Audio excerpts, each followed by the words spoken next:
dentro do possível, tá? Hoje e semana que vem nós vamos dar fim ao período da Idade Média, né? Trabalhar filosofia da religião por 4 aulas, né? 2 que já tivemos, numa que eu expliquei o que é religião, na outra que eu expliquei dei um quadro geral da Idade Média. Hoje eu vou falar de Santo Agostinho e semana que vem de Santo Tomás de Aquino. Aí nós terminamos aí o período medieval da filosofia, né? Encerramos o assunto religião, né? Assunto esse que durou aí por 4 aulas. Vale aqui um aviso, tá? Eu peço muita paciência, a gente está trabalhando filósofos cristãos, então a abordagem é cristã, não tem jeito assim de fugir, né? Então vai ter determinado momento da aula aí que eu estou parecendo um padre falando, né? Alguma coisa do tipo, mas é porque não tem como fugir do assunto.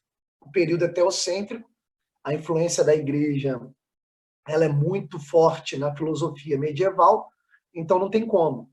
E eu vou, obviamente, sinalizando para vocês os pontos principais da aula, para vocês irem aí mentalizando, já que isso pode ser cobrado no Enem. Vale lembrar o que eu falei em aulas passadas, os 2 últimos Enems pegaram os professores de surpresa, caíram muitas questões de Idade Média, que a gente não pode brincar, a gente tem que detalhar o autor, e não tem como fugir do autor nesse sentido, tá? Eu adoro os filósofos da Idade Média, para mim são os que eu mais gosto de trabalhar, mas, obviamente, a gente tem que dar prioridade àquilo que mais cai no Enem, né? Então, a gente vai estudar aqui Santo Agostinho e Santo Tomás de Aquino, não vamos trabalhá-los profundamente, como fizemos, por exemplo, com Aristóteles, né? Mas eu vou tentar trabalhar pelo menos as questões básicas do que esses pensadores levantaram, tá joia? A gente deve continuar no mesmo toada. Pintou dúvida, pergunte, pode perguntar aí no bate-papo, não fiquem rogados de perguntar. A aula de hoje suscita muita pergunta, porque não é uma filosofia tão simples de entender, tá? Vão ter momentos ali de complicações, então, por favor, pergunte, não permita que eu passe adiante se você não entendeu o que foi falado, e se a gente caminhar dessa forma, a aula vai funcionar. Tá joia? Vamos lá, então. Aula passada, não sei se vocês se recordam, nós fizemos aqui um resumão, um quadro geral da Idade Média, e nós aqui vimos que a Idade Média ela foi um período histórico de mais ou menos um milênio, e que é constituído de 2 outros períodos dentro da filosofia, chamada de patrística e escolástica. Então, a Idade Média ela é formada pela patrística e pela escolástica. E aí nós vimos as características gerais dos 2 períodos e comparamos os 2 períodos. E dessa comparação, queria destacar 2 pontos, né? Nós vimos que a patrística tem como principal expoente o filósofo Santo Agostinho, que vai lançar a mão da filosofia de Platão para poder nos explicar melhor o cristianismo, né, melhor a doutrina cristã, e na escolástica o principal expoente era Santo Tomás de Aquino, que vai utilizar a filosofia de Aristóteles para tentar comprovar alguns pontos assim, né, mais espinhosos da doutrina cristã. Então, de antemão, você tem que decorar isso. Patrística, Santo Agostinho, que usou Platão, escolástica, Santo Tomás de Aquino, que usou Aristóteles. Isso tem que estar muito vivo na memória de vocês, tanto para a aula de hoje quanto para a aula da semana que vem, tá? Porque vira e mexe eu vou fazer aqui referências a Platão, por exemplo, na aula de hoje, já que Santo Agostinho usou Platão. E na aula da semana que vem, fazer algumas referências também a Aristóteles, tá? Sem fazer essas referências, a gente não entende a filosofia desses 2 pensadores, tá? Então vamos ao Santo Agostinho. Primeira coisa é a alcunha do nome do filósofo, né? Tanto Agostinho quanto Tomás de Aquino receberam a alcunha de santos pela Igreja Católica, né? Quem não está familiarizado com a doutrina católica, é necessário compreender que um ser humano ele recebe a alcunha de santo quando ele busca imitar Cristo da melhor forma possível, né? Então, um homem santo é um homem que imita Cristo melhor do que os outros homens, podemos dizer assim. É alguém que renuncia, vamos dizer, a própria vida em nome de Cristo, né? E essa designação de santo é reconhecida não só por milagres, como de conhecimento de todo mundo no senso comum, mas é reconhecido também por outras obras, né? Por exemplo,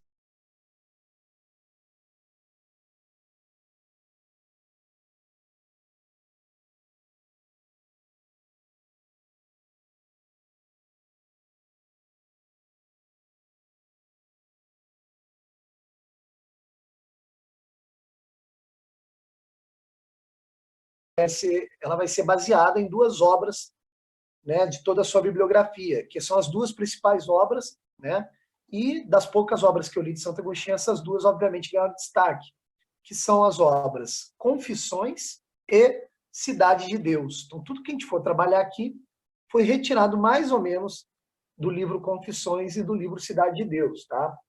Qualquer dúvida, pergunte. Como começar a falar da filosofia de Santo Agostinho? A primeira coisa é a gente entender a biografia de Santo Agostinho, né? Os dados biográficos de Santo Agostinho são muito importantes para nós compreendermos o seu pensamento. A primeira coisa é entender que Santo Agostinho nem sempre teve uma vida religiosa. Santo Agostinho ele teve uma conversão ao catolicismo bem tardia. Ali por volta dos seus 30 anos é que ele foi se converter à religião. Até então, ele foi um grande intelectual do Império Romano, trabalhava para o Império Romano, e ele era um grande retórico. Reza a lenda que quando Agostinho orava ou falava alguma coisa, né, a oralidade dele ficava muito presente, as pessoas realmente ficavam assim assustadas, né, entusiasmadas com o que ele falava. Então, ele tinha um grande poder de retórica, um grande poder de oratória, e era um indivíduo muito estudioso. Só que a sua conversão foi durar mais tempo, foi se iniciar apenas quando ele tinha ali por volta dos 30 anos. E sobre a sua conversão, é importante nós notarmos o seguinte: existem dois Agostinhos, o de antes da conversão e o de depois da conversão. É necessário te destacar a conversão de Agostinho, porque isso vai fazer parte da sua filosofia. Já já vocês vão entender por quê. A conversão de Agostinho, ou seja, quando ele realmente decidiu seguir a doutrina, ela aconteceu devido à influência de dois outros grandes santos da Igreja Católica, que foram Santo Ambrósio e Santa Mônica.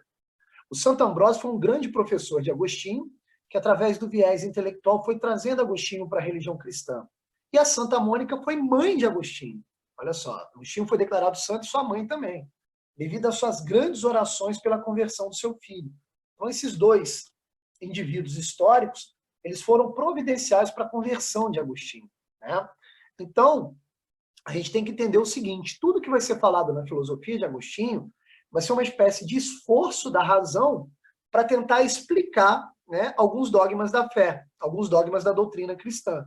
Então não tem como escapar da doutrina cristã. Tudo que a gente for falar aqui, é óbvio que a gente vai tentar entender com a nossa razão, mas a gente vai ter que fazer também um esforço para lembrar do contexto da época e também da própria vida de Agostinho, que é uma vida religiosa após a conversão. Todas as suas obras filosóficas foram escritas depois da conversão, né? Portanto, a conversão está presente diretamente na filosofia de Agostinho. A gente vai falar aqui muito de Deus, né, de alma, né, de sacramento, não tem como fugir disso, tá joia? Então, qualquer dúvida, pergunte, principalmente você que não está muito familiarizado com a linguagem cristã, né? Qualquer dúvida, pergunte mesmo, tá joia? Vamos lá, então. A primeira coisa que a gente tem que entender de Agostinho, além da sua biografia, é que a sua filosofia é uma tentativa de unir dois outros pensamentos, que seriam a filosofia de Platão e a doutrina cristã. Mas é óbvio que quando se tenta unir duas coisas aparentemente tão diferentes, né, já que a filosofia platônica é pagã e a doutrina cristã é religiosa, quando se tenta unir duas coisas diferentes, é óbvio que ali vão sobrar algumas frestas, algumas arestas, né, para serem aparadas. E o que Agostinho vai dizer? Ele vai dizer o seguinte: olha, o Platão é um excelente pensador, um gênio, né, um gênio que apareceu na humanidade. No entanto, ele tem um pensamento incompleto. A filosofia platônica é incompleta sob a visão de Santo Agostinho. Por que incompleta? Por um motivo muito simples. O Platão não teve acesso à revelação divina, né? Santo Agostinho já teve. Né? A revelação divina, lembra aqui, é o verbo encarnado. É o próprio Jesus Cristo que se mostrou como verdade. Então, Platão, não tendo, obviamente, essa revelação divina, ele vai ter uma filosofia incompleta sob a visão de Santo Agostinho. Então, o que Santo Agostinho vai fazer? Ele vai cristianizar a filosofia de Platão. Ele vai completar a filosofia de Platão com aquilo que ele vai entender da doutrina cristã. Né? Então, o vínculo entre razão e fé vai se dar na prática filosófica no vínculo entre a filosofia de Platão e a doutrina cristã. Né? Então, o Santo Agostinho vai tentar amarrar essas duas coisas. Na minha opinião, ele faz isso de uma maneira belíssima e genial. Né? Se você prestar bastante atenção na filosofia de Santo Agostinho, você vai perceber que não é só a religião que se trata, que se você seguir alguns conselhos éticos que ele fornece, melhora até a sua vida. Isso é um negócio impressionante, né? Pois bem, para a gente começar a entender a filosofia de Santo Agostinho, é necessário nós recorrermos a uma primeira obra, que é a obra chamada Confissões. Olha o título da obra, Confissões. Na minha opinião, uma das obras mais belas da história da literatura universal, não só da filosofia. Por que que ela é belíssima? Primeiro pelo título, ó, Confissões. Se são confissões, quer dizer que Santo Agostinho vai falar dele mesmo. Porque quem confessa algo, confessa uma ação de si mesmo. E aí que entra a beleza do negócio. O livro inteiro, Confissões, é escrito na primeira pessoa, no qual Santo Agostinho, sem perceber, inaugura um estilo literário, que é o estilo literário autobiográfico. Então, Santo Agostinho tem na sua principal obra filosófica um estilo literário chamado de autobiografia. Isso aqui é muito importante para você entender a sua filosofia. Então, a principal obra de Santo Agostinho é uma obra autobiográfica. O que é uma autobiografia? Auto significa de si mesmo. Né? De si mesmo. Biografia significa grafia escrita, bios vem de vida. Então, Santo Agostinho, nesse livro, ele vai relatar toda a sua vida na primeira pessoa. Isso é um estilo autobiográfico.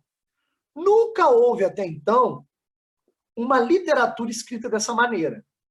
É óbvio que um aluno poderia questionar dizendo o seguinte, mas professor, peraí, antigamente, lá na antiguidade, alguns reis egípcios, quando estavam pressentindo a morte, eles relatavam seus grandes feitos em papiros e pediam para ser mumificados junto com papiros. Aquilo já não é uma autobiografia? Quando eles relatavam seus grandes feitos, a resposta é negativa, não é uma autobiografia. Por quê? Porque lá no caso da antiguidade, eles relatavam apenas os grandes feitos. Uma autobiografia honesta e sincera não relata apenas grandes feitos. Relata muito mais os tropeços, as dificuldades, os erros na vida. Né? E no caso de uma linguagem cristã, os seus próprios pecados. Então é muito interessante o relato autobiográfico de Santo Agostinho, porque ali ele vai fazer um esforço gigantesco para relatar toda a sua vida, desde o momento que ele consegue lembrar até o dia atual no qual ele está escrevendo a autobiografia. Isso é sensacional. Por quê? Presta atenção. Quando você lê o livro Confissões, a primeira impressão que você tem é a seguinte, cara, esse cara aqui está falando a verdade. Parece que ele escreve com o próprio sangue. Né? Então, é aqui que nós temos um primeiro ponto da filosofia de Santo Agostinho que a gente tem que memorizar. Santo Agostinho, ao falar dele mesmo, ele está inaugurando na filosofia o conceito de eu e de pessoa. O que eu quero dizer com isso? Presta atenção. Os gregos antigos sabiam mais ou menos o que é um eu, o que é pessoa. Eles sabiam disso. Eles se tratavam como pessoas, horas. Só que eles nunca trabalharam o conceito de pessoa dentro da filosofia. Isso nunca foi uma preocupação deles. Então, quando Santo Agostinho decide escrever a sua filosofia a partir da sua própria vida, ele está inserindo dentro da filosofia o conceito de pessoa. Os problemas filosóficos relativos a tratar o ser humano como pessoa. Porque aí há uma diferença. Quando Platão e Aristóteles, por exemplo, falam do ser humano, eles falam do ser humano num esquema geral. Eles falam, olha, os seres humanos são assim. Eles vão e nos explicam a natureza humana. Cara, Santo Agostinho não. Santo Agostinho está partindo de experiências particulares, experiências subjetivas, ou seja, de experiências pessoais. Então, a primeira coisa que a gente tem que entender é o método filosófico de Santo Agostinho. O método filosófico de Santo Agostinho é autobiográfico, porque ele trata de experiências pessoais dele mesmo, que vão desde o momento que ele lembra existir até o momento da sua conversão. Então, tudo que ele viveu nesse meio tempo da sua vida entra ali na autobiografia, no livro dele, na sua principal obra filosófica. Então, o centro da sua filosofia não é a universalidade do homem, a natureza universal do homem. Não, não. É a natureza pessoal dele mesmo, Santo Agostinho. Então, ele vai falar dele mesmo. E é das suas próprias caminhadas, das suas próprias escolhas, é que ele vai concluir alguns conceitos filosóficos.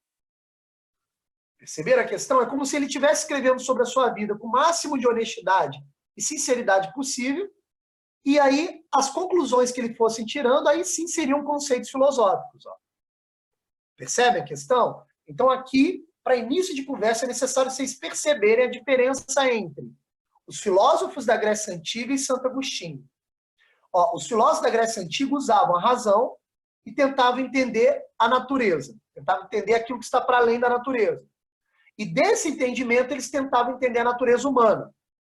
Então, o autoconhecimento dos gregos não era um autoconhecimento pessoal. Eu, Sócrates, vou me conhecer. Eu, Platão, vou me conhecer. Não, não. O Sócrates está dizendo o seguinte, ó, eu só vou aqui me conhecer para entender o que é a natureza humana, em geral. Então, o que está no centro da jogada para os gregos é a natureza. Santo Agostinho já inverte o negócio.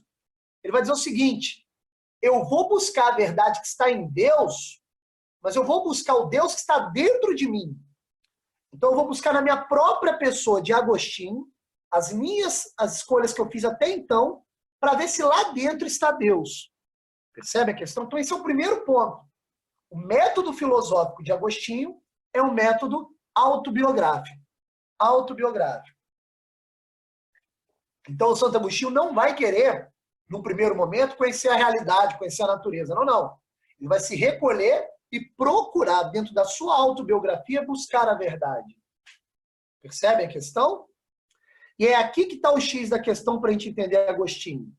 Agostinho, quando ele se converte à Igreja Católica, a religião católica, e percebe que Deus existe, que criou todas as coisas, que Deus é o fundamento de tudo, ao invés de Agostinho procurar Deus nas coisas, ele vai procurar Deus dentro dele mesmo. Vão ter certas passagens, né, das cartas de Paulo que vão, de certa forma, emocionar Agostinho e vão despertar nele essa curiosidade filosófica. E aí o que vai acontecer? Quando Agostinho começa a escrever suas confissões, presta atenção, ele então vai buscando o seu eu mais verdadeiro, sendo honesto com ele mesmo. Caramba, eu fiz besteira ali, fiz besteira aqui, deixa eu ir limpando a minha alma. E aí quando ele chega ao seu eu verdadeiro, ele descobre algo fantástico. Ele descobre que o que sustenta o seu eu verdadeiro, que está para além do seu eu verdadeiro, sustentando tudo isso, é Deus. Então Agostinho tem uma experiência direta com Deus. Agostinho vai perceber que Deus está realmente dentro dos seres humanos. Ó. Percebem a questão? Então o método de Agostinho é o método autobiográfico.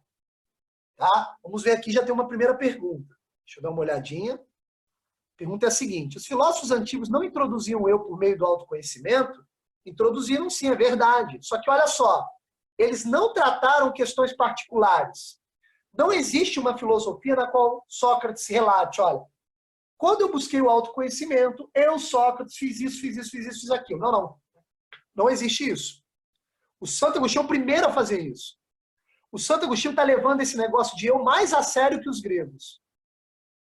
Ele não está querendo compreender uma estrutura da natureza humana que está em todos os seres humanos. Não, ele está preocupado em buscar o seu eu verdadeiro de Agostinho. A sua própria pessoa. Então, essa noção de eu, de pessoa, vai virar um problema filosófico somente na Idade Média a partir de Santo Agostinho. Tá? É muito importante entender isso. É óbvio que Santo Agostinho vai falar da natureza humana em geral também, mas ele vai concluir a natureza humana em geral depois dele achar o seu próprio eu. Porque, olha só, tem que entender isso. A partir de Santo Agostinho, a questão da pessoa, do eu, vira um problema filosófico. Porque eu sei que eu sou ser humano e vocês são também. Mas, cara, eu sou o Roberto, vocês são outras pessoas. Eu vivi coisas que vocês não viveram. E vocês viveram coisas que eu não vivi. Percebe? Quando Santo Agostinho começa a fazer o seu relato autobiográfico, a analisar a sua própria vida, ele percebe isso. Os gregos sabiam disso? Sabiam, mas eles não trabalhavam isso como uma questão filosófica. Isso passa a ser uma questão filosófica apenas na Idade Média. Percebem a questão? Então, o método autobiográfico serviu para Santo Agostinho descobrir duas coisas. Primeiro, que ele tem um eu particular. Ele falou assim, caramba, tudo que eu vivi até hoje fui eu que escolhi, não foi outra pessoa. Fui eu que escolhi.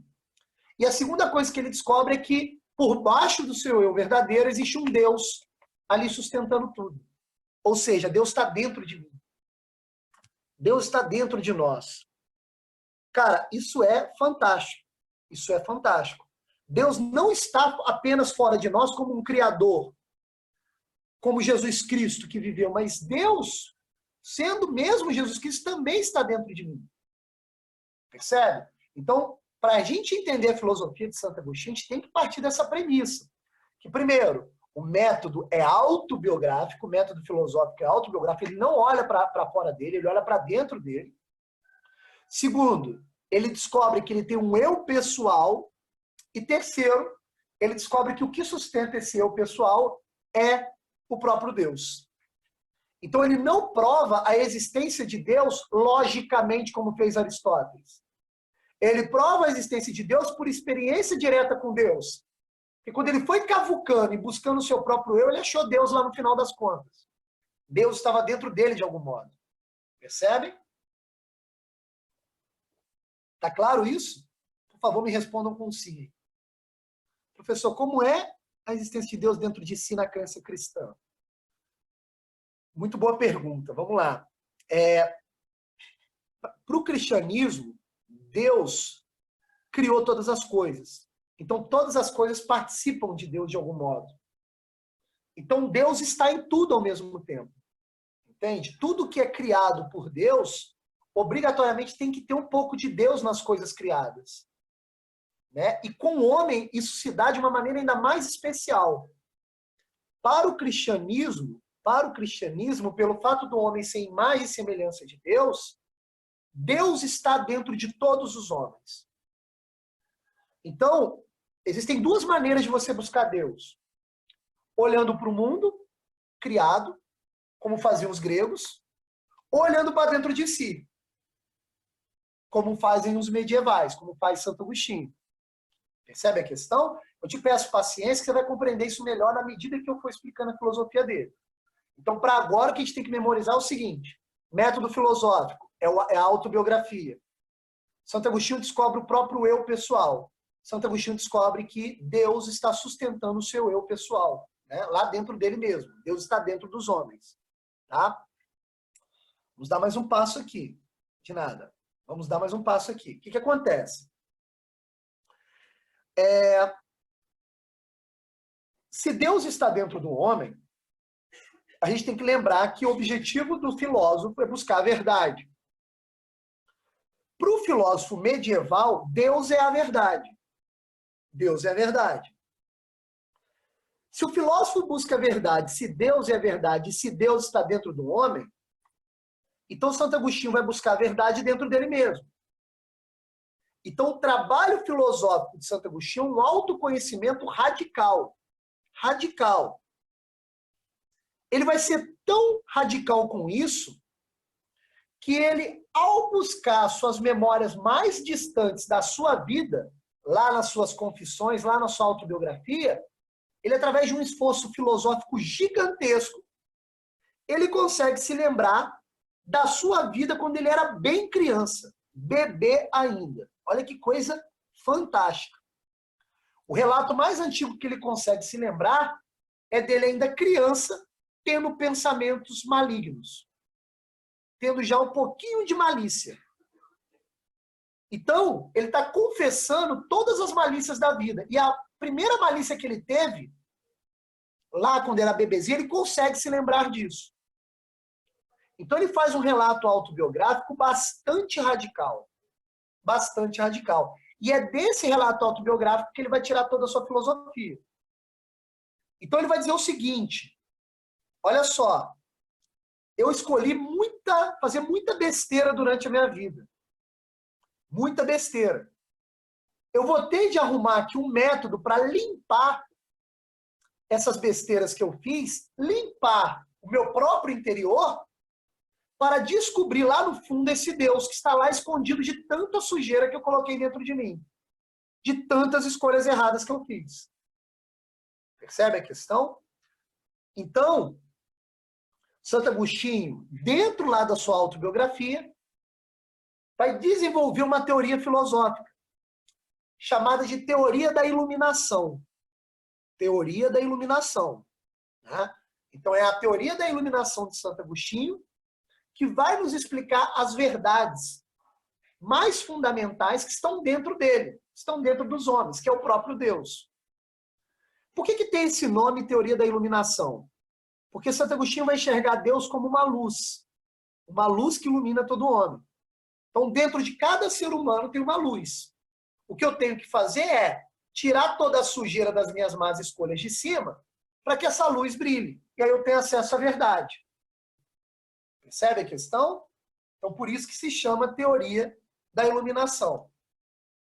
Nessa teoria da iluminação, Santo Agostinho desenvolve o que seria a natureza humana. Então, ele se investiga e depois, no final, ele conclui o que seria a natureza humana.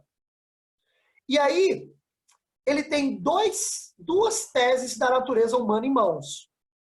Ele tem a tese de Platão, que ele está usando Platão, e a tese trazida pela doutrina cristã. A doutrina cristã diz que o homem é imagem e semelhança de Deus. E a doutrina platônica diz que o homem é composto de corpo e alma. Não sei se vocês lembram disso. Lembra? A alma nossa tem o irascível, concupiscível, racional e por aí vai. O que Santo Agostinho vai concluir dessas duas teses? Ele vai dizer o seguinte, ó, essas teses, na verdade, são complementares. Platão enxergou muito bem a relação do corpo e da alma. No entanto, a sua filosofia está incompleta, porque ele não teve a revelação divina. Ele não teve a revelação divina que o homem é imagem e semelhança de Deus. Então, o Santo Agostinho vai completar, né, a teoria da natureza do homem de Platão com a teoria da natureza do homem da doutrina cristã, da revelação divina. E aí, quando ele começa a meditar sobre a imagem e semelhança do homem para Deus, ele percebe o seguinte, horas, o centro da natureza divina é simbolizada pela Santíssima Trindade, Pai, Filho e Espírito Santo. Nós não conseguimos conhecer a natureza divina por completo, porque está para além da nossa capacidade. Mas nós conseguimos experimentar Deus através das três pessoas da Trindade, Pai, Filho e Espírito Santo. Ora, se o ser humano é imagem e semelhança de Deus, o homem não pode ser constituído apenas de corpo e alma, duas partes, como dizia Platão. É necessário destacar uma terceira parte, para que a imagem e semelhança com Deus dê conta. Percebe a questão? Então, o que o Santo Agostinho vai dizer? Ele vai dizer o seguinte, olha, o homem é um ser que possui um corpo, uma alma, como dizia Platão, mas também possui uma vontade. Uma vontade. É aqui que você tem que prestar bastante atenção na teoria de Santo Agostinho. Nós aprendemos com os gregos o que é vontade. Tá? E é parecido com o que o Agostinho vai dizer. O que o Agostinho vai trazer como novidade é que ele vai dizer que a vontade tem que ser mais destacada. A vontade não pode ser apenas uma parte da alma. A vontade ela tem que ser destacada, porque ela é ponto fundamental da existência humana. Percebe a questão? Então, o que é o homem? O homem é um corpo que possui uma alma e uma vontade. Percebe a questão? Então, ele destaca a vontade da alma, né, que os gregos falavam que a vontade estava dentro da alma. A vontade está na alma, mas ele destaca um pouco essa vontade da alma para mostrar que a vontade é um ponto fundamental da existência humana. E aí o homem agora, ó, corpo, alma e vontade, se mostra em sua perfeição a semelhança divina. Pai, Filho e Espírito Santo. Percebe a questão? Então o homem é um ser dotado de corpo, alma e vontade. Tá claro isso? Todo o raciocínio de Santo Agostinho, toda a filosofia dele vai sair disso daí. Tá joia? Todo mundo entendeu? Até aí?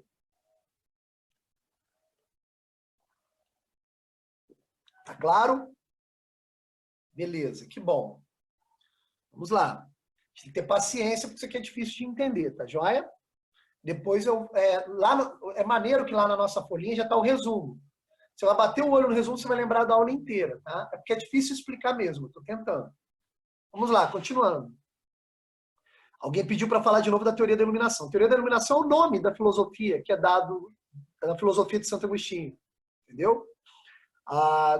Por exemplo, Platão tinha o nome da sua filosofia, era a teoria das ideias. O nome da teoria de Santo Agostinho é a teoria da iluminação. Por que isso? Porque ele enxergava a Deus como uma luz que está no interior do homem. Uma luz que está em todos os homens. Por isso, teoria da iluminação. Ok?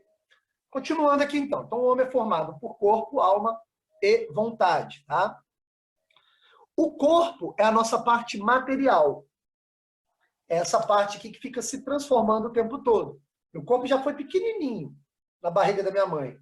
Aí eu nasci como um bebê, depois fui virando criança, adolescente, até que eu estou na idade adulta e não para de mudar. Minha barba está ficando branca, meu cabelo está, sei lá, está ficando um pouco careca, né? Ou seja, o nosso corpo vai mudando. Nosso corpo simboliza a nossa parte material. Nós vivemos no mundo material, né? No mundo do devir, no mundo onde as coisas se transformam. Então, o nosso corpo fica a todo momento se direcionando aos objetos materiais, aos objetos do nosso desejo. Então, o que o Santo Agostinho vai dizer? Ele vai dizer o seguinte, olha, nós somos seres com desejos carnais. O que é um desejo carnal? É um desejo por coisas materiais, é o desejo da carne. Carne aqui, para ele, é a mesma coisa que corpo. Ele só está trazendo uma denominação da doutrina cristã. Tá? Então, os desejos carnais só são possíveis, né, porque eu tenho um corpo. Eu só posso satisfazer os desejos carnais porque eu tenho um corpo. Então, por exemplo, eu tenho sede, é um desejo. Eu vou beber água. Estou satisfazendo um desejo carnal. Percebe? Meu corpo possibilita isso. Meu corpo é a passagem entre o meu desejo e o objeto do meu desejo. Acho que todo mundo já entendeu isso com os gregos.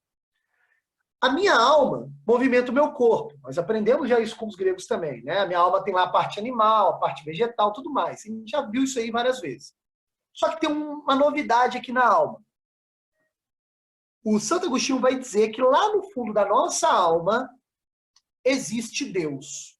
Então Deus está dentro de nós. Então preste atenção.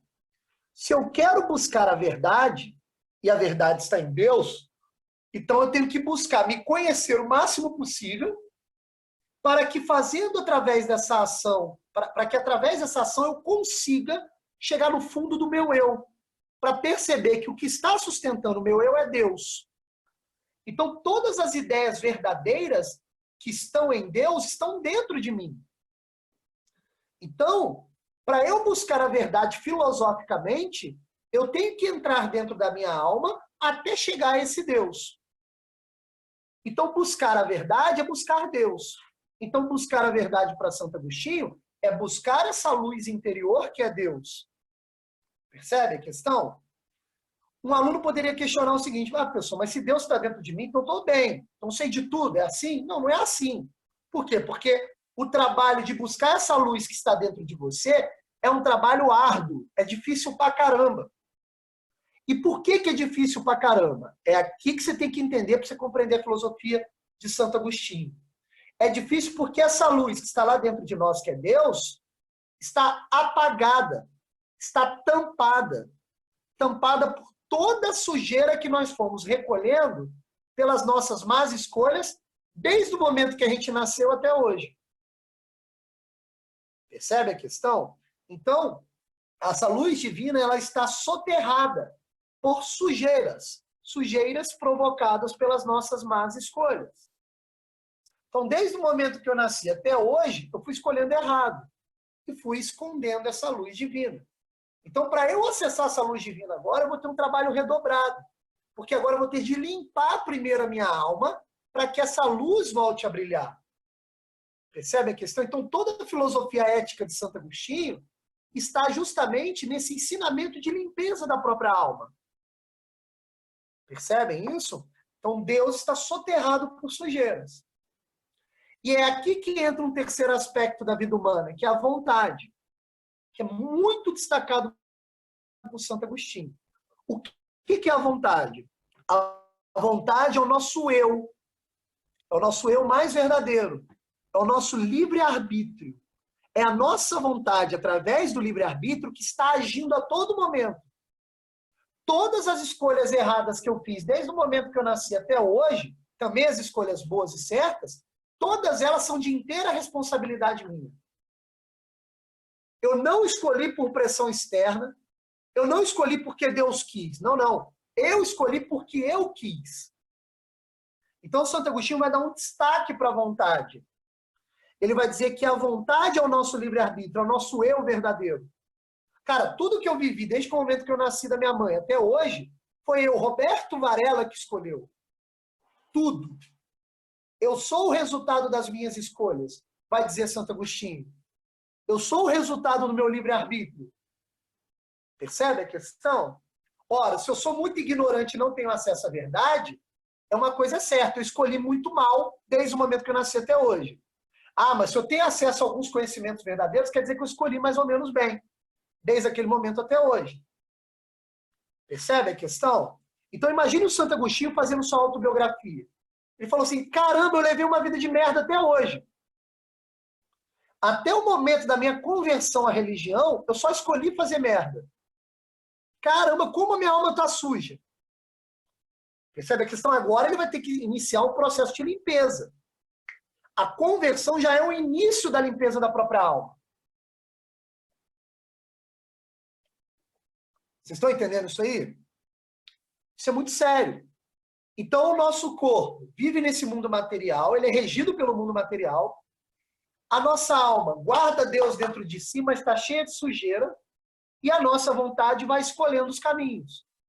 E quanto mais escolhas erradas nós fazemos, mais nós sujamos a nossa alma e menos temos acesso à verdade, que está lá na luz divina. Tá dando para entender isso aí? Alguma pergunta? Por favor, me sinalizem. Estou tentando ir bem devagar para todo mundo entender, tá? Isso já caiu no Enem, cara. Pega a gente de surpresa. Tudo certo? Beleza, então. Continuando. O que acontece?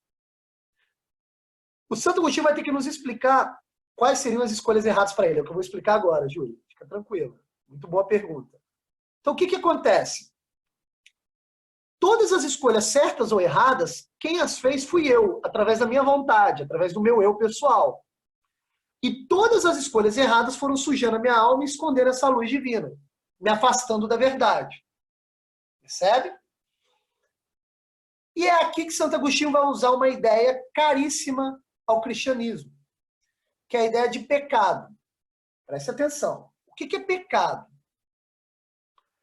Pecado é o resultado de uma má escolha do homem. É algo que vai sujar, vai macular a alma do homem. Então, toda vez que o homem escolhe errado, ele está pecando. Toda vez que o homem peca, ele está sujando a própria alma. Em outras palavras, toda vez que o homem peca, ele está se afastando de Deus. O que é se afastar de Deus? É ir apagando a luz divina. Percebe a questão? Então, o Santo Agostinho vai ter de propor para nós algumas ações para que a gente passe a evitar o pecado e a limpar a nossa alma dos pecados que nós já cometemos. Percebe a questão? Porque se nós não fizermos isso, a nossa alma vai continuar suja. Né? Aí vem a pergunta do aluno, da aluna, que foi excelente. O que caracteriza o pecado? O que caracteriza uma escolha errada? Prestem atenção nisso daqui, isso aqui é muito importante.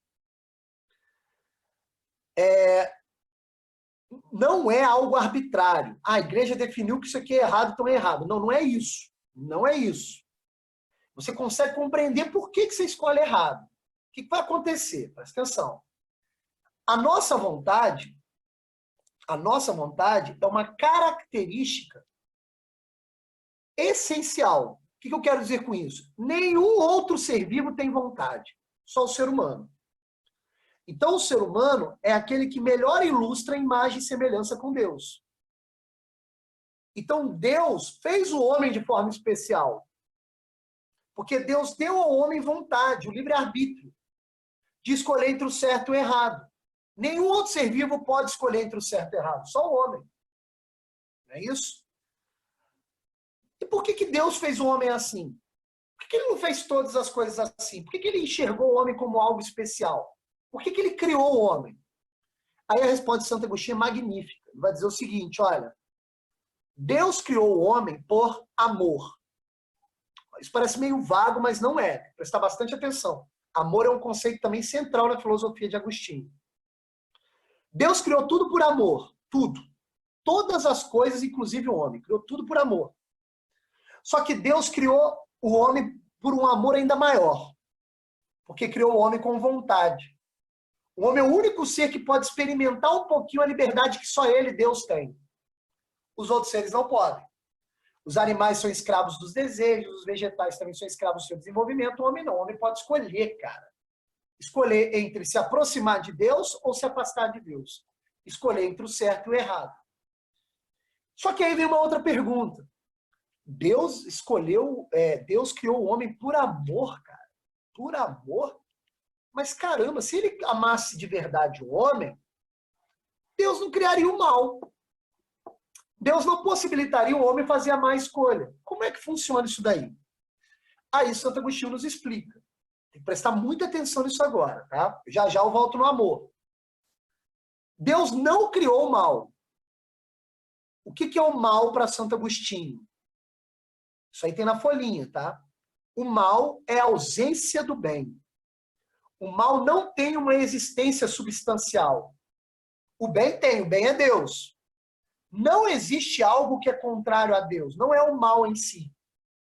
O mal é a ausência do bem. O mal não tem uma existência substancial. Então, na prática, o que é o mal? O mal é provocado pela má escolha das criaturas.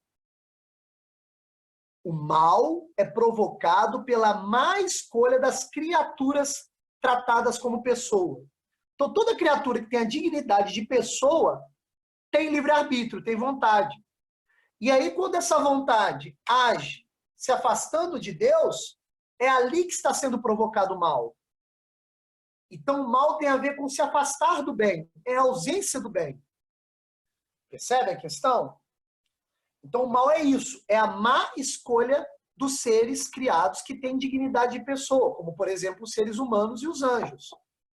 Percebe? Mas anjo aqui não é papo pra gente, não, é só ser humano. Então, o ser humano, quando escolhe errado, quando escolhe sujar sua alma, quando escolhe pecar, quando escolhe se afastar de Deus, ele está agindo pela maldade. Perceba que não foi Deus que criou a maldade. A maldade, ela é a ausência do ser, a ausência de Deus, a ausência do bem. A maldade é uma má escolha do livre-arbítrio humano. Percebe a questão?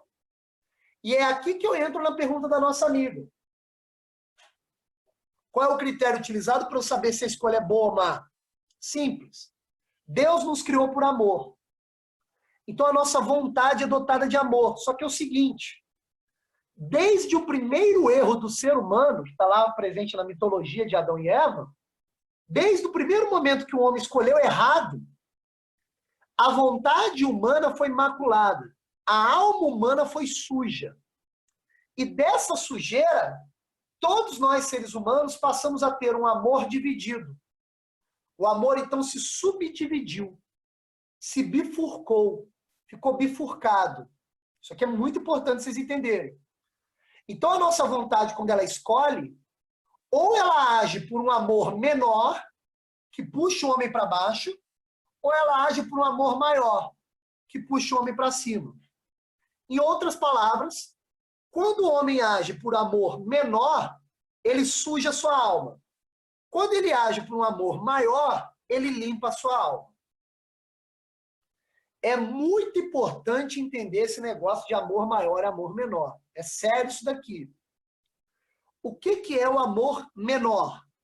Amor é desejo, é vontade. O que é o amor menor? O amor menor é o amor que eu tenho apenas por mim mesmo. O amor menor é o amor que eu tenho apenas por mim mesmo. Então, quanto mais eu só me amo, mais eu fico preocupado em realizar apenas os meus desejos. E quando eu procuro agir apenas pelos meus desejos, eu vou agir com aquilo que Santo Agostinho chama de soberba. E o que é a soberba? A soberba é a raiz de todos os pecados. Entenderam a lógica? Então, olha só. Se eu só me preocupo comigo e não me preocupo com as outras pessoas, e muito menos com Deus, eu só me preocupo comigo, é óbvio que eu só vou me preocupar em realizar os meus desejos. Como eu estou cagando e andando para Deus, eu vou realizar os meus desejos com o quê? Com as coisas materiais. Então eu vou virar um escravo do mundo. Vou virar um escravo do mundo material. e vou me satisfazer com as coisas do mundo, esquecendo de Deus. E aí essas coisas do mundo que vão me satisfazendo vão sujando a minha alma, escondendo cada vez mais aquela luz divina que está dentro de mim. Então o amor menor é a soberba. É quando eu penso apenas em mim mesmo. É o amor apenas por mim mesmo. Tá claro isso aí? Então o aluno poderia perguntar, mas professor, não está no mandamento lá da doutrina cristã, amar o próximo como a ti mesmo? A própria doutrina fala para a gente se amar, é verdade. Mas olha só, é amar o próximo como a ti mesmo, não é amar a ti mesmo, não é um mandamento solitário. Percebe a questão? Então, quando eu só me amo e deixo me preocupar com outro ser humano, deixo me preocupar com Deus, só estou me amando, quer dizer que eu estou falando que a finalidade última não é Deus, sou eu mesmo a finalidade última. Aí eu caio no engano, aí eu sujo a minha alma, aí eu estou agindo pela soberba. Todos os pecados, todos, narrados na Bíblia, todos os pecados da doutrina cristã, têm como raiz a soberba. Todos. Entende a questão? Vocês estão entendendo, galera? Deu para entender o que é esse amor menor? A soberba? Tá claro?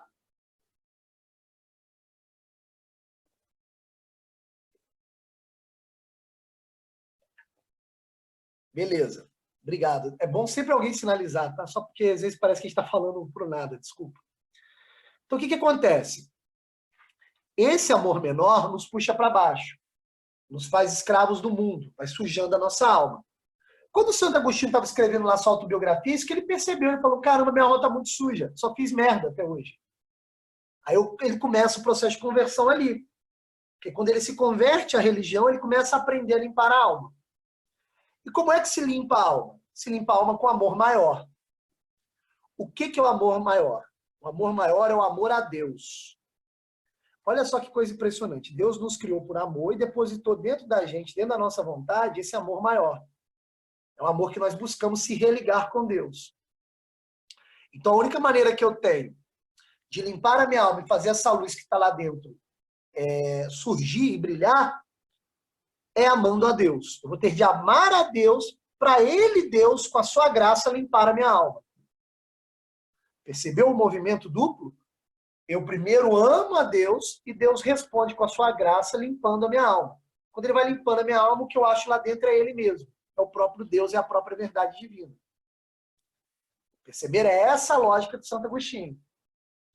Então, como é que eu amo a Deus? Né? Perceba que os gregos nunca poderiam pensar essas coisas, porque eles não tiveram a revelação de como amar a Deus. Os medievais já têm. Por quê? Olha o que Deus fez ainda. Deus, como verbo, se encarnou na figura de Cristo. Então, Cristo é o próprio Deus encarnado. Então, a ação de Cristo, a biografia de Cristo, desde o momento que Cristo nasceu, morreu e ressuscitou, toda a biografia de Cristo é o modelo que nós temos para amar a Deus. Então, amar a Deus, amar com amor maior, é imitar Cristo. É ser cristão no final das contas. Percebe a questão? Então, amar a Deus significa imitar Cristo. Imitar o próprio Deus encarnado. Observar lá na biografia de Deus o seguinte, caramba, ele não erra. Ele acerta. Cara, eu vou querer praticar esses acertos aí também. E aí, na medida em que eu vou repetindo tudo aquilo que Cristo fez, a minha alma vai sendo limpa. E eu vou tendo um contato mais íntimo com o próprio Deus.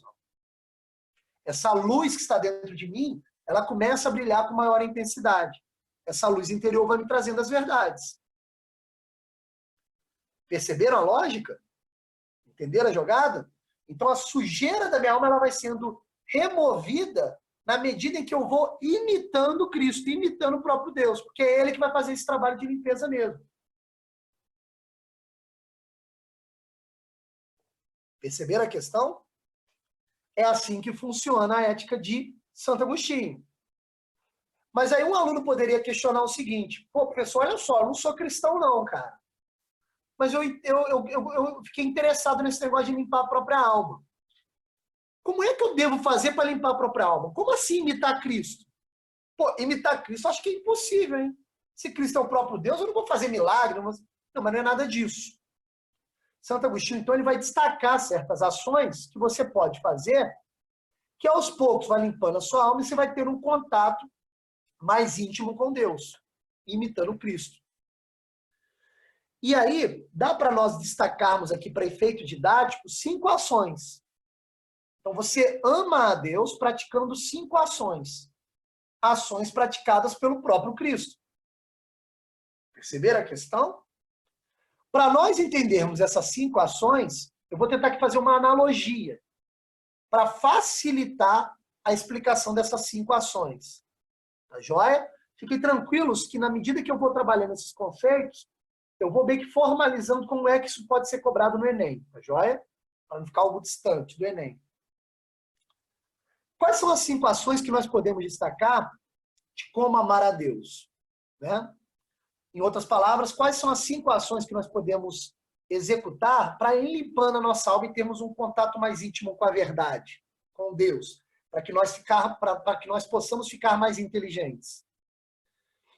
E aí Santo Agostinho nos explica. A primeira coisa que tem que fazer é buscar a palavra de Deus. Buscar a palavra de Deus, ou seja, tentar entender quem foi o próprio Cristo.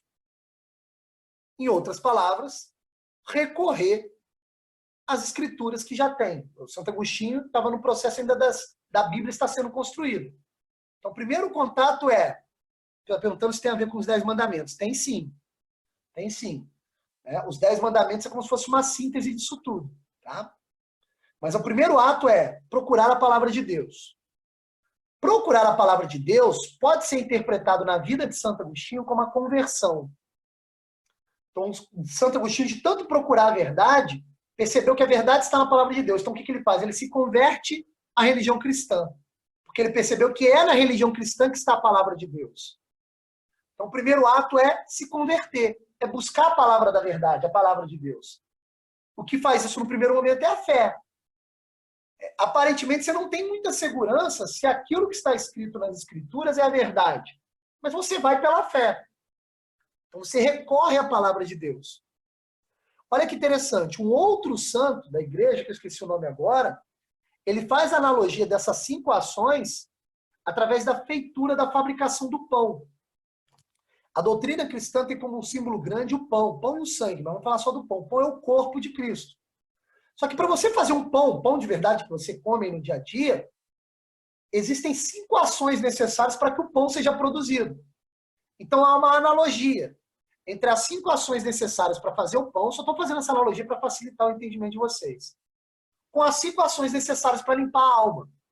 Então a primeira é buscar colher a palavra de Deus. Qual é a primeira coisa que você tem que fazer para fazer um pão? Colher o trigo. Você tem que ir lá num campo, observar o campo e escolher o melhor trigo e colher o trigo. É análogo a essa ação de limpar a alma. Buscar a palavra de Deus. Ou seja, buscar nas religiões a religião que tem um trigo mais limpo. Percebem a questão? Então, buscar a palavra de Deus tem a ver com conversão. Conversão a uma religião. No caso de Santo Agostinho, conversão à religião cristã. Então, segundo Santo Agostinho, o primeiro ponto é buscar a palavra de Deus. Colher o trigo. É claro? Está todo mundo entendendo a analogia, né? Segundo ponto. Quando eu colhi o trigo e estou com o trigo em mãos, o que eu tenho que fazer? Eu tenho que bater no trigo, bater até ele virar pó. Eu tenho que ir esmigalhando o trigo até ele virar pó. Esse ato da feitura do pão é análogo à confissão. Então, segundo Santo Agostinho, para você limpar a sua alma, meu filho, você tem que ir confessando todas as merdas que você fez. Sendo tão honesto consigo mesmo, sendo tão honesto na sua autobiografia, que você não deve ter medo de confessar até as piores coisas que você fez. Por quê? Porque, segundo Santo Agostinho, somente através da confissão, daí o título do livro dele, Confissões, somente através da confissão é que eu vou poder esmigalhar os meus pecados cometidos, transformá-los em terra, transformá-los em pó. Percebe a analogia? Então eu vou esmigalhar, eu vou destruir todos os pecados que eu cometi. Eu vou transformá-los em pó. Isso ajuda a limpar a minha alma. Olha como é que a coisa já está evoluindo. Eu já tenho acesso à palavra de Deus, que é a verdade, já colhi o trigo, agora eu estou esmigalhando todos os meus pecados para eles virarem pó. Então, já estou começando o processo de limpeza da minha alma. Percebe a questão? Isso é a confissão. Né? Confessar, mesmo, vamos supor que você seja ateu. Conselho que eu dou, cara, é sério. Todo dia antes de dormir, confessar para si mesmo toda a merda que você fez durante o dia. Isso ajuda a limpar a nossa inteligência. Cara, a gente fica melhor com isso. Isso funciona. Santo Agostinho não está falando isso de bobeira. Tá joia? Terceiro ato. Terceiro ato. Além de confessar, é necessário uma outra coisa. Porque quando você transforma o trigo em pó, o que você faz para começar a fazer a massa? Você joga água. O que a água faz? A água tem o poder de reunir aquela terra numa coisa só. Reúne tudo aquilo que está separado em uma coisa só. Tem o poder de aglutinar. Olha que interessante. Isso corresponde de maneira análoga ao jejum. Ao jejum. Jejum não é uma bobeira que a igreja inventou para todo mundo obedecer. O que é o jejum? Jejum é uma prática de limpeza da alma que você utiliza para reunir todos os seus desejos corpóreos, todos os seus desejos carnais, em um desejo só, que é o desejo de comer. Então, quando você está em jejum, está muito tempo sem comer, o único desejo que você tem que controlar é o desejo de comer. Porque todos os outros desejos somem. Eles ficam todos reunidos só no desejo de comer. Então, se você estiver controlando o desejo de comer, você está controlando todos os outros desejos. Todos os outros desejos carnais, que Santo Agostinho chama. Todos os outros desejos de pecado, eles ficam controlados somente pelo fato de você estar controlando o desejo de comer. Que é o mesmo poder que a água faz ao reunir tudo numa coisa só.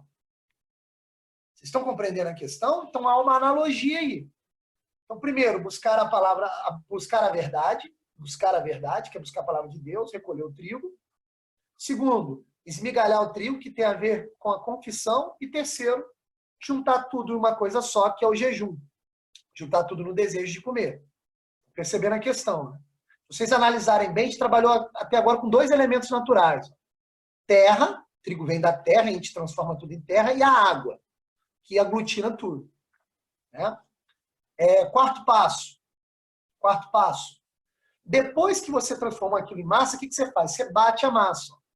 Fica sovando a massa. O que é sovar a massa? É inflar de ar, para que a massa possa inchar e ganhar tamanho. Então, quanto mais você bate a massa, mais a massa incha. Você está colocando ali o ar. Perceba aí o terceiro elemento natural. Terra, água e agora o ar. Você vai colocando o ar ali. Né? Isso corresponde analogamente, dentro da limpeza da alma, a oração. Orar. Vem da boca, de sopro. Orar. O que é orar? Agora que você já está começando a enxergar Deus dentro de você, você começa a conversar com Ele. De maneira repetitiva. Quanto mais você repete a oração, mais a massa incha, mais a sua fé cresce. Percebe a analogia? Então, esse processo de inflar o ar, né, é um processo que a gente pode reconhecer na oração. Então, buscar a verdade, confessar, jejuar, orar. Orar, que é buscar um contato íntimo com Deus. E por último, o que você faz? Você pega aquela massa que já está bem inchada, você coloca no fogo. Quarto elemento natural, o fogo. O fogo vai esquentar a massa e vai fazer evaporar as impurezas que vieram com a água que está ali dentro da massa. Então a água evapora, levando embora as impurezas. Isso corresponde de maneira análoga à caridade. O que é a caridade? A caridade é quando eu passo a amar o próximo. É quando eu tiro de mim bens materiais que estão me atrapalhando, que são as minhas impurezas, que são os meus vícios, e dando para alguém que precisa mais. E sendo caridoso com esse alguém. Percebe a questão? Então, segundo Santo Agostinho, são cinco atos necessários para a limpeza da alma. Procurar a verdade, confessar, jejuar, orar e ser caridoso. Isso corresponde também aos atos do próprio Deus encarnado. Então, a gente está imitando o Cristo fazendo isso. Então, qual é a promessa de Santo Agostinho? Ele vai dizer o seguinte, olha, se você é filósofo e está buscando a verdade, você vai ter que fazer essas coisas, cara. Você vai ter que limpar a sua alma. É interessante que os gregos, eles não tinham revelação divina, mas eles faziam coisas parecidas, né? Que era a ascese lá do Platão, a ascese de Sócrates, Aristóteles. Eles tinham certas ações parecidas. É que agora a coisa ganhou mais corpo com a revelação do próprio Deus. Percebe? Então esses atos, eles vão ser utilizados para você limpar a sua alma. E quando você fizer isso com muita frequência, a luz interior, que é a própria verdade, passa a brilhar. É assim que funciona a teoria da iluminação divina, segundo Santo Agostinho. Deu para compreender? Então você age com amor maior, faz as melhores escolhas quando você age por essas 5 ações. Deu para entender essa parada? Então, resumindo, só para ninguém ficar perdido. O homem é composto de corpo, alma, vontade. A vontade age pelo amor maior ou pelo amor menor. Quando age pelo amor menor, age pela soberba. Só realiza os seus desejos, sujando a alma e tampando Deus. Quando age pelo amor maior, age pelas ações de imitação de Cristo, que eu acabei de listar. Né? Então, segundo Santo Agostinho, é mais livre o homem que age pelo amor maior. E é menos livre o homem que é escravo dos seus próprios desejos, ou seja, age pelo amor menor. Perceberam a questão? É assim que funciona a natureza humana, segundo Santo Agostinho. Até aqui deu para entender, galera? Tá terminando já, falta só um finalzinho. Respondam com sim, por favor.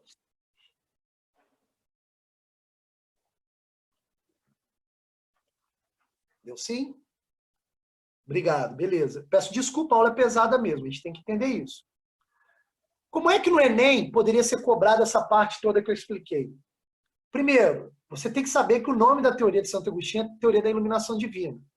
Segundo, para Santo Agostinho a verdade está dentro do homem. Você tem que decorar isso daí, memorizar. Se a verdade está em Deus e Deus está dentro do homem, a verdade está dentro do homem. Terceiro, o método filosófico de Santo Agostinho é autobiográfico.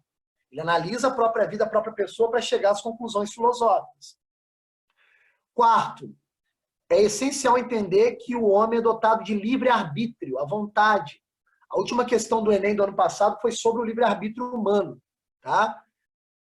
Quinto, lembrar que o livre-arbítrio é dotado de amor, um amor menor que puxa o homem para o pecado, um amor maior que limpa a alma do homem. Percebe?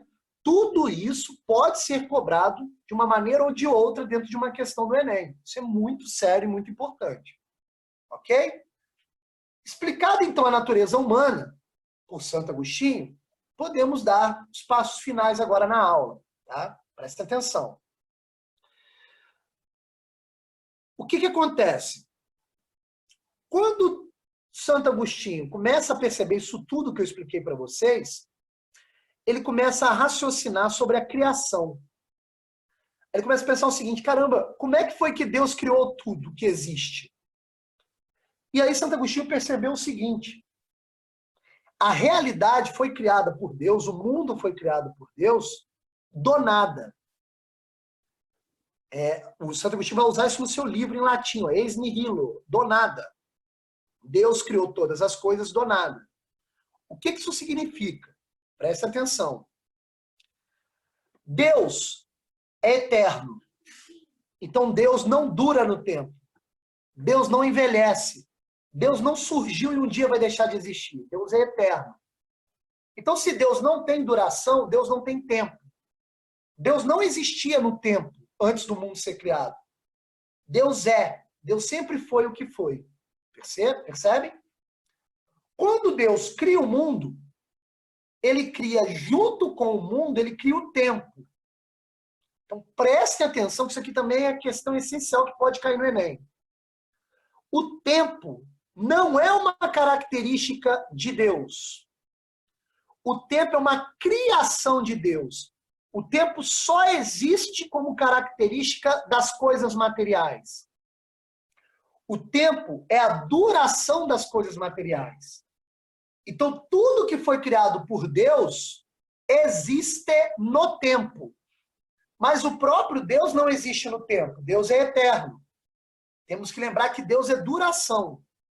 E duração só pode existir para as coisas materiais. Ó, eu, por exemplo, eu nasci, existo, um dia eu vou morrer. Esse é o meu tempo de vida. Eu tenho uma duração física. Ó.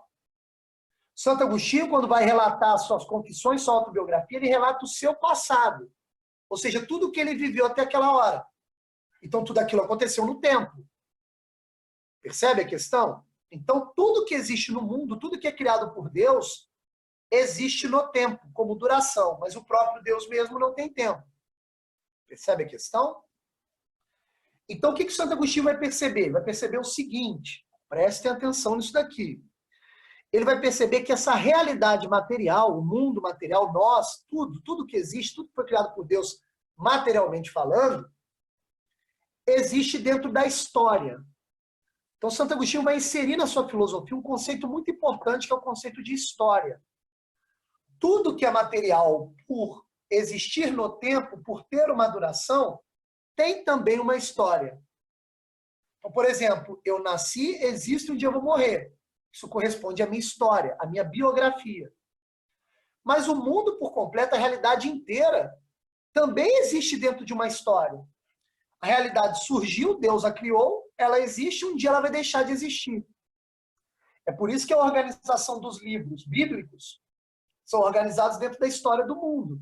O primeiro livro é Gênesis, que significa origem. O último livro é Apocalipse, que significa fim. E tudo que está escrito no meio é a história do mundo. História de coisas que já aconteceram e coisas que ainda vão acontecer. Por isso que é um livro religioso. Então, para Santo Agostinho, o mundo, a realidade material, acontece dentro da história. Teve um início, está existindo e um dia vai deixar de existir. Percebem a questão? Por que eu estou falando tudo isso? Presta atenção. É aqui que entra outra obra filosófica de Santo Agostinho, a obra chamada Cidade de Deus. Nessa obra, o Santo Agostinho vai distinguir dois modelos de realidade. Em outras palavras, dois patamares de realidade. A realidade material, que é essa realidade histórica, com início, meio e fim, e a realidade divina, que é a realidade eterna, que é a realidade de Deus. E vai dar dois nomes para essas duas realidades. A realidade material histórica, que tem início, meio e fim, que é a realidade que nós estamos vivendo agora, ele vai chamar de cidade de Deus. E a realidade divina e eterna, ele vai chamar de... desculpa, falei besteira. Caramba. A realidade material histórica, ele vai chamar de cidade dos homens. Desculpa, tá? Cidade dos homens. E a realidade divina e eterna, ele vai chamar de cidade de Deus. Então perceba que a realidade, ela flui em dois patamares, em dois andares. A cidade dos homens, que é essa realidade material aqui, que tem história, e a cidade de Deus, que é uma realidade que sem história, porque é eterna, não tem tempo. Presta atenção. Por que eu estou dizendo isso tudo? O Santo Agostinho vai criar uma teoria parecida com a teoria do Platão. Lembra do Platão? Mundo dos sentidos e mundo das ideias. Só que em Santo Agostinho vai ser cidade dos homens e cidade de Deus. Nós estamos vivendo na cidade dos homens. Só que olha só o que Santo Agostinho vai dizer. Presta atenção. Para nós saborearmos a cidade de Deus, que é a cidade eterna, nós temos que viver pelo amor maior.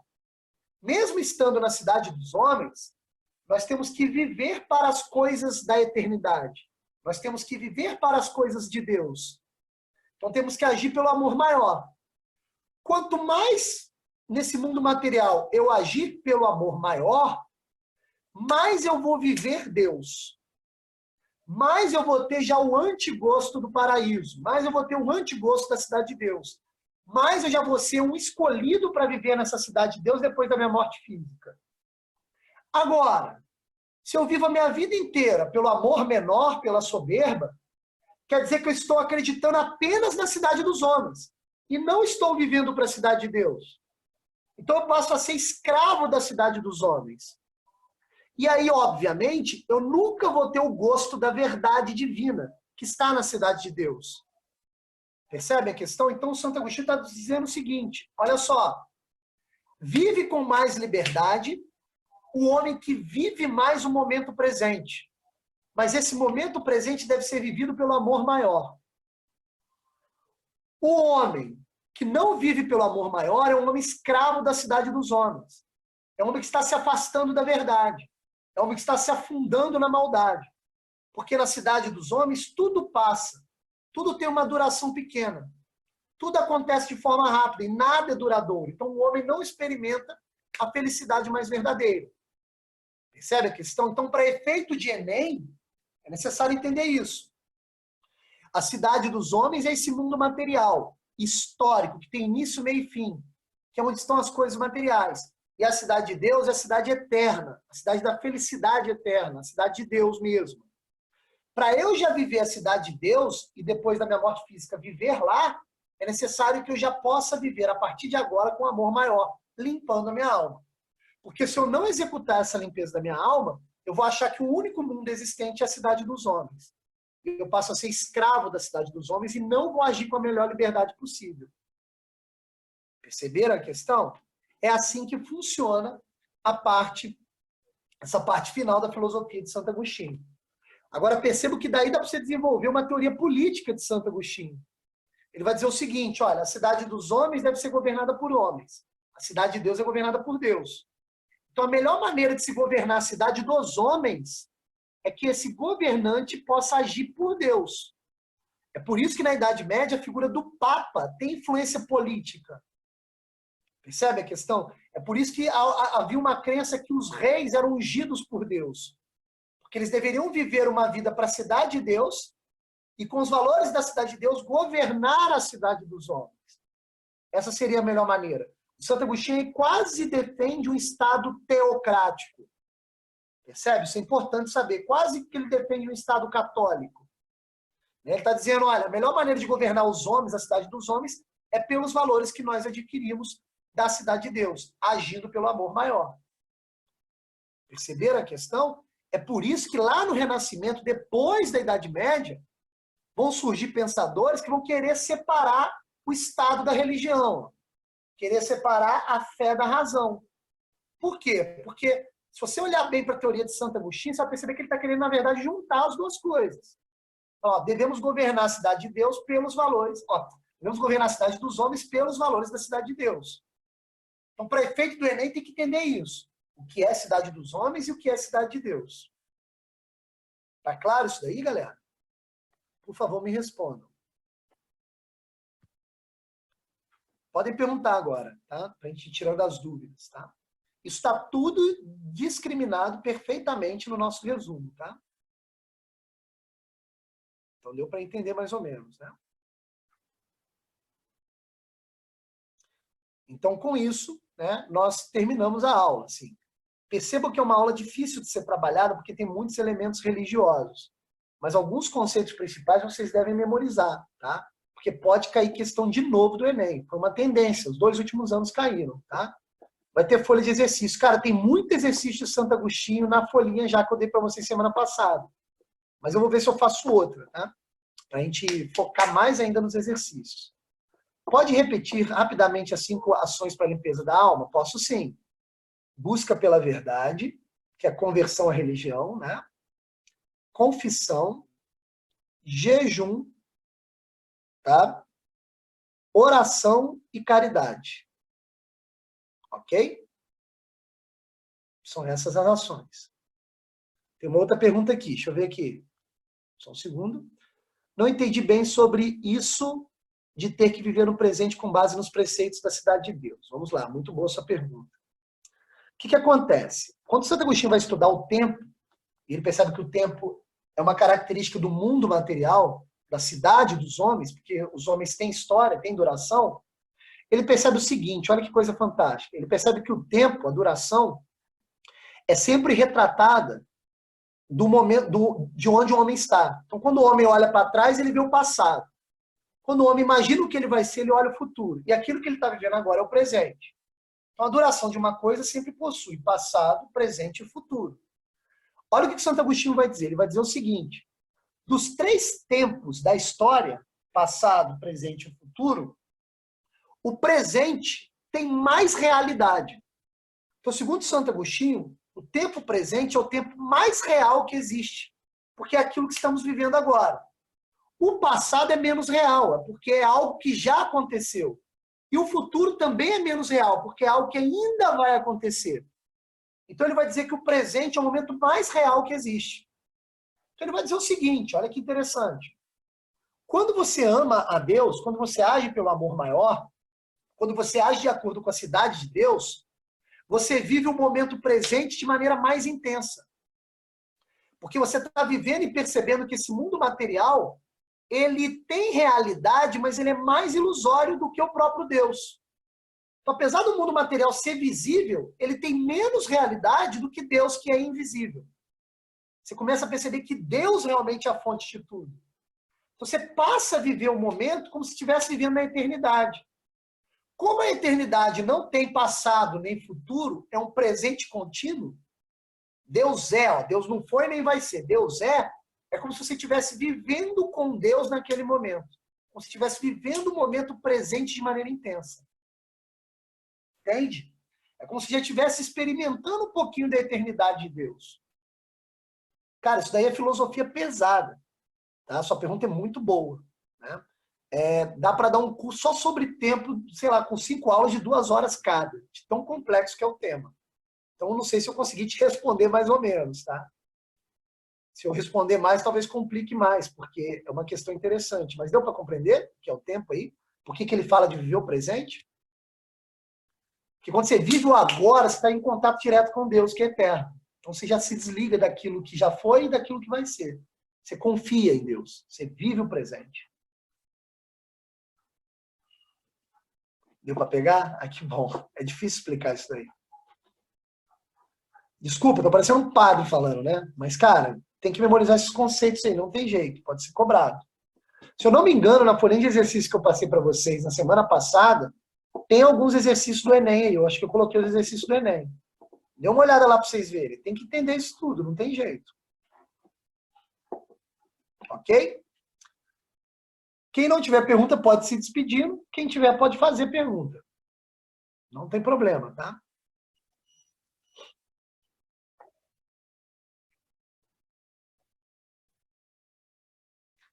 Obrigado, valeu, Milena. Desculpa aí, a aula é mais pesada, mas a gente teve que trabalhar essa aula, não tem jeito, tá? Falou, valeu, Gabriel. Obrigado a vocês pela paciência. Valeu, obrigado. Valeu, Vitor.